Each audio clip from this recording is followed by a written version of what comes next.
ETF index mutual funds నేర్చుకుని stock మార్కెట్లో రాణించాలనుకుంటున్నారా? వెంటనే ఈ నెంబర్కి కాల్ చేయండి. నమస్తే రమగారు. నమస్తే రమగారు, స్నానం చేయకుండా ఎలాంటి పనులు చేయకూడదు? చాలా చేయకూడదు. చాలా ఉన్నాయా? ఓకే. చాలా చేయకూడదు అంటే ఏమేం చేయకూడదు చూద్దాం. సినిమాటిక్గా కొన్ని వ్యవహారాలు నడుస్తుంటాయి జయ. ఊళ్ళల్లో ఓ రకం చాలా పనులు అయ్యాక కానీ ఊళ్ళో కొన్ని కొన్ని కొన్ని కమ్యూనిటీస్లో స్నానాలు చేయరు. వంట కూడా అయిపోతుంది, తర్వాత స్నానం చేస్తారు. కొన్ని చోట్ల తెల్లవారుగానే స్నానం చేస్తారు. తెల్లారగానే స్నానం చేసేస్తే వాకిళ్ళు ఉడ్చుకోవాలా, ఇల్లు ఉడ్చుకోవాలా, స్నానం చేశాక ఇల్లు ఉడవటము, బట్టలు ఉతకటము అవన్నీ చేయాలంటే ఒక చికాగ్గా ఉంటుంది కదా. పొద్దుటి పూట కొన్ని ప్రత్యేకమైన పనులు, వాకిలి ఉడిచి ముగ్గేసుకోవటం, వాకిలి ఉడిచి ముగ్గి నీళ్లు చల్లటం, లేదా వాకిలి వరండా కడుక్కోవటం. పని మనిషి చేస్తుంది అనుకో బాధే లేదు, పనమ్మాయి ఇస్తుంది, ఎప్పుడో చేసేస్తుంది, ఓకే. లేకపోతే మనమే చేసుకోవాలంటే వాకిలి ఉడిచి ముగ్గేసుకోవాలి, నిద్ర లేవగానే బ్రష్ చేసుకోవాలి. ఈ బ్రష్కి ముందా వెనక అనేది మీ చాయిస్. వాకిలి కడుక్కోవటం దానికి బ్రష్ తోటి సంబంధం ఏం లేదు. పాచిమొహంతో వాకిళ్ళు ఉడుచుకుంటారు సాధారణంగా, అదేదో అయిపోతుంది. తర్వాత ఈ స్టవ్ దగ్గరికి వెళ్ళాలంటే స్నానం చేసే వెళ్ళాలి. పాలు కాఫీ డికాక్షన్ పెట్టుకోవడానికి కూడా స్నానం చేయాల్సిందే. స్నానం చేయకుండా స్టవ్ ముట్టుకోకూడదు అనే సిద్ధాంతం ఉన్న కుటుంబాలు కొన్ని ఉంటాయి. నాకు ఆ సిద్ధాంతం లేదు.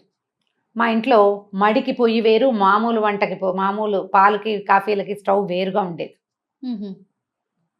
అది ఇది ఒకటి కాదు. మా చిన్నప్పుడు చాలా సంవత్సరాలు అలాగే ఉంది. పైగా మడి వంట చేసుకునేటప్పుడు పొద్దుటి స్టవ్ కడుక్కుని స్నానం చేసి స్టవ్ కడుక్కున్నాకే స్నానానికి వెళ్ళి అప్పుడు వంట, కడిగిన పొయ్యి మీదే వంట. ఇప్పుడు నేను కూడా అంతే చేస్తా. స్టవ్ వంట ముందు స్టవ్ తుడుచుకోవడం నాకు అలవాటు. ఇప్పుడు ఇలా సిద్ధాంతంగా చెప్పలేకపోతాం. వాళ్ళ ఉద్యోగాలు, వాళ్ళ అవసరాలు, పిల్లల స్కూళ్ళు, మగవాళ్ళ ఆఫీసులు, వీళ్ళ సొంత ఆఫీసులు, వాళ్ళ ఇంట్లో ఉన్న పెద్దవాళ్ళు, ఇంట్లో ఏదైనా దేవతార్చన ఉంటే అక్కడికి వంట అందించటము, అన్నం వండేసి పొద్దున్నే దేవతార్చనకి ఇవ్వటము, ఈ బోల్డ్ వ్యవహారాలు ఉంటాయి కదా, దాన్ని బట్టి చేసుకుంటారు. స్నానం చేయకుండా దేవతార్చన చేయకూడదు, దీపారాధనలు చేయకూడదు, దేవాలయానికి వెళ్ళకూడదు, ఇతరుల ఇంటికి వెళ్ళేటప్పుడు స్నానం చేయకుండా వేరే వాళ్ళ ఇంటికి వెళ్ళకూడదు. మనం పక్కింటికి కాఫీ పొడప్పుకి అయితే పర్వాలేదు, ఓకే. కాఫీ పొడప్పు అయితే కాకపోతే పొద్దునే వాళ్ళు ఎవరైనా పిలిచారు, వాళ్ళు స్నానం వచ్చాక చేద్దామని వెళ్ళకూడదు. వాళ్ళ ఇళ్ళ నుంచి వచ్చి స్నానాలు చేయకూడదు, అది తప్పు. ముచ్చట్లకి అట్లా వెళ్ళకూడదు అంటారా? ముచ్చట్లకైనా, ఏదైనా తాంబూలం తీసుకోవడానికైనా, ఎవరైనా గబుక్కొని మనకు అవసరం వచ్చింది ఏదో తెచ్చుకోవటానికైనా, ఒట్టి కాఫీ పొడి గురించి కాదు, కాస్త పెద్ద వ్యవహారాలు. ఎండెక్కాక స్నానం కాకుండా కొంచెం పొద్దెక్కక ముందే స్నానం చేయటం మంచిది. ఎవరైనా కూడా ఆరోగ్యం. బయటికి పనుల మీద వెళ్ళే వాళ్ళు స్నానం చేసి వెళ్ళాలి ఖచ్చితంగా. స్నానం చేసి దేవతార్చనో లేకపోతే ఒట్టిగా దేవుడికి ఒక నమస్కారమో చేసుకోవాలంటే స్నానం చేసి వెళ్ళాలి. ఎప్పుడు కూడా ఇంట్లో నుంచి బయటికి వెళ్ళేటప్పుడు, సాధారణంగా బయటికి వెళ్ళటానికి కాదు, పని మీద వెళ్ళే వాళ్ళు స్నాన నియమం ఉంచుకోండి. ఒకవేళ మీకు అలాంటి నియమం లేనట్టయితే దీన్ని యాడ్ చేసుకుని చూడండి, మంచి పాజిటివ్ రిజల్ట్ కనపడుతుంది. రాత్రికి స్నానం చేస్తాం అంటారు, రాత్రిపూట స్నానం చేసి పడుకుంటారా? రాత్రిగా స్నానం చేసాం, పొద్దునే స్నానం ఎందుకు అని మొహం కడుక్కుని వెళ్ళిపోతారు. స్నానం చేయకుండా కార్యాలయాలకి వెళ్ళకూడదు. ఒకటి, లక్ష్మీదేవి సహించదుట వీటిని. ఓహో, అది యాడ్ చేస్తే తప్ప మనం పని చేయము. మరి సూర్యోదయం అయ్యాక స్నానం అనేది మన నియమం. రాత్రిపూట స్నానం అసలు ఆరోగ్యమే కాదు. ఎండాకాలం చెమట్ల కుండలకి ఏదో 8-9 నీళ్ళు పోసుకుంటాం, కానీ అసలు రాత్రిళ్ళు స్నానం హెల్దీయే కాదు, చాలా బ్యాడ్ హెల్త్. సాయంత్రమే చేయ, చీకటి పడుతూ ఉండగా స్నానం చేయొచ్చు. రాత్రిళ్ళు పడుకునే ముందు అన్నాలు తినేసి పడుకునే ముందు చెమట పోస్తుందని ఓ బకెట్ నీళ్ళు పోసుకుని పడుకుంటారు చూడు, వీళ్ళకి వాతపు బాధలు అధికంగా ఉంటాయి. ఆయుర్వేద వైద్యులు వద్దని చెప్తారు. రాత్రిపూట స్నానం చేయకూడదు. గర్భవతులు చేయకూడదు, బయట పీరియడ్స్లో ఉన్న వాళ్ళు చేయకూడదు. తర్వాత డెలివరీ అయిన వాళ్ళు, కొత్తగా డెలివరీ అయిన వాళ్ళు, పిల్లలకి పాలిచ్చే వాళ్ళు, వృద్ధులు, మెనోపాజ్లో ఉన్నవాళ్ళు, తర్వాత ఏమో ఒళ్ళు నొప్పులు అవి బద్ధకము హెచ్చుగా ఉండేవాళ్ళు రాత్రిళ్ళు స్నానం చేయకూడదు. ఇంకెవరు మిగిలేరు? అదే కదా కదా, అందరినీ చెప్పేసాం. ఇంకెవరు మిగిలేరు? ఇప్పుడు రాత్రి చేసిన స్నానాన్ని లెక్కెట్టుకుని పొద్దున్నే నీళ్ళు పోసుకోకుండా బయటికి వెళ్ళిపోతే అదేం ప్లస్ అవ్వదు మనకి. పిల్లలు కూడా కొంతమంది స్కూల్స్కి వెళ్ళిపోతారు రమ్మగారు, నైటే చేసాం కదా అనేసి పొద్దున్నే బ్రష్ చేసుకుని వెళ్ళిపోయే పిల్లల్ని కూడా చూశాను నేను. సూర్యోదయం తర్వాత స్నాన విధి అత్యవశ్యకము. మన ఆధ్యాత్మికమైన వ్యవహారమే ఇది. శుభ్రత కూడా స్నానం చేసిన మొహానికి చేయని మొహానికి తేడా ఉండదు, మరి ఉంటుంది కదా ఫ్రెష్నెస్. నీళ్లు మన పైనుంచి బాడీ పడతాయి. ఫీల్ అవుతుంది ముందు. అది మన మొహంలోకి వస్తుంది కదా, పైనుంచి మొహం కడుక్కుంటాం, మొహం కడుక్కుంటే వచ్చే ఫ్రెష్నెస్ మొహం కడిగినట్టే ఉంటుంది కదా. స్నానం చేస్తే ఉండే ఫ్రెష్నెస్ బ్రహ్మాండంగా ఉంటుంది. తర్వాత ఏంటంటే బ్లడ్ సెల్స్ యాక్టివ్ అవుతాయి. సన్నీళ్ళు పోసుకున్నాం అనుకో జల్లుమంటుందా ఒళ్ళు ఒక్కసారి, ఆ జల్లు అనగా నరాలకి సత్తు వస్తుంది. స్నానము అత్యవశ్యకమైన విధి. అది మడికో దీనికో అంటే ఏదో భగవదర్చనకి మాత్రమే అనుకోకండి. మీ శరీరానికి మీరు చేసే అర్చన స్నానం అంతే. ఇది ఒక గుడి కదా, దేహమే దేవాలయము అన్నారు. ఆ ఆత్మ ఇందులో నిలబడింది. ఇది ఉన్నంత వరకు ఆత్మ హాయిగా అందులో ఉంటుంది, ఈ పిచ్చిగూట్లో. దీన్ని శుద్ధంగా ఉంచాలి కదా, దీన్ని యాక్టివ్గా ఉంచాలి, ఆరోగ్యంగా ఉంచాలి. ఇది ఉంటేనే అది ఉంటుంది, ఇది లేకపోతే అది ఉండదు. అవును. ఆత్మారాముడిని సంతోష పెట్టద్దు మనం. స్నానం చేయండి, అదే పెద్ద సంతోషం. తర్వాత సంతోషాలు మిగిలినవి.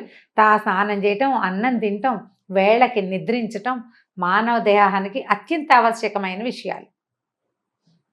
కాబట్టి పూజ చేసుకోవాలి పొద్దున, దేవతా నమస్కారం చేసుకోవాలి పొద్దున్నే. మనకి విధులు చెప్తారు. మన కార్తీకము, మాఘము, వైశాఖ మాసం ఉదయకాల స్నానాలు. కనీసం ఆ 3 నెలలు 2 నెలలని చేసేయడమంటారా నాయన అని ఇలాంటి వాళ్ళు ఉన్నారండి. ఆ 2 నెలలు ఖచ్చితంగా పెట్టారు. ఈ నిత్య స్నానమే కాకుండా అప్పుడప్పుడు నదీ స్నానాలు, సముద్ర స్నానాలు కూడా పెట్టారు. తీర్థ స్నానాలు, ఎక్కడికైనా వెళ్తే, ఏ తిరుమల వెళ్ళాం అక్కడ చక్కగా తీర్థంలో స్నానం చేయటం, ఎక్కడికో వెళ్తాం, కంచికో కాశీకో వెళ్తాం, అక్కడ గంగా నదిలో నదీ స్నానం ఎంత మంచిదో అది. కాబట్టి స్నానం చేసి ఏం చేయాలి ఏం చేయకూడదు కాదు, స్నానం చేయాలి ముందు. అది మానేయకూడదు. పొద్దున వంట చేసుకోవటానికి స్నానం చేసి వంట చేస్తే బాగుంటుంది, శుభ్రంగా ఉంటుంది. తర్వాత స్నానం ఒక పవిత్రమైన భావన వస్తుంది. మనం ఏదైనా వండుకున్నాము, స్నానం చేసేసి శుద్ధంగా ఉన్నాం అనుకో, ఆ వండిన పదార్థాన్ని తీసుకెళ్లి దేవుడి దగ్గర పెట్టుకోవటానికి బాగుంటుంది. పాచమొహంతో వంట చేసేసుకుని అది ఎలా పెడతాం, అది పెట్టలేకపోతాం. నేను టిఫిన్ ఏర్పాటు చేస్తాను అని లాస్ట్ టైం ఒక వీడియో చేస్తే, స్నానం చేయకుండానే టిఫిన్ చేస్తారా అని ఒకళ్ళు అడిగారు నన్ను. టిఫిన్ చెయ్యను, ఏర్పాటు అంటే ఇడ్లీ పిండి, దోశ పిండి అవి తీసి బయట పెట్టుకోవటము, చట్నీకి కావాల్సిన దినుసులు ఏమిటో చూసుకోవటం, అదే చేస్తాను. పదార్థం తర్వాతే చేసుకుంటాను. కానీ మనం ఆలోచించుకోవాలి మనకి ఏది అవసరమో అని. ఆహార స్వీకారం కూడా స్నానం చేశాక గనక తీసుకుంటే చాలా బాగుంటుంది. తీసుకోలేకపోతాం, అట్లా బ్రేక్ఫాస్ట్ చేసేయాల్సి వస్తుంది మన పనిని బట్టి కదా. పొద్దున్నే చేసేయాలి, షుగర్ ఉంది, స్నానం చేశాక ఇవన్నీ దేవుడికి ఇవన్నీ చదువుకుని టిఫిన్ తినేసరికి లేట్ అయిపోతుంది, టాబ్లెట్లు వేసుకుంటారు. పాపం వాళ్ళకి తప్పదు కదా, పెద్ద వయసు పెద్దవాళ్ళకి తప్పదు, ప్రెగ్నెంట్ లేడీస్కి వాళ్ళకి కూడా తప్పని పరిస్థితిని పక్కకు పెట్టండి. నార్మల్గా అయితే తొందరగా స్నానం చేసేసి బ్రేక్ఫాస్ట్ చేయటం, తయారు చేసుకోవటము, తింటము కూడా రెండును. ఇలా చేస్తే గనక ఎక్కువ శుభ్రంగా ఉండేందుకు అవకాశం ఉంది. ఏ హెన్నో పెట్టుకుంటాము, నెత్తికి నూనె రాసుకుంటాము, గంట నానాలనిపిస్తుంది, ఇంకా అప్పుడు ఏదో కొంత పని చేయవలసి అయితే ఓకే రమ్ గారు. నార్మల్ ఇష్యూస్ అయితే మాత్రం మార్నింగ్ లేవగానే చేయమంటారా? చేయండి.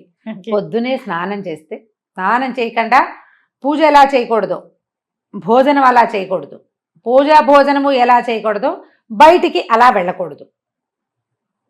ఇవి 3.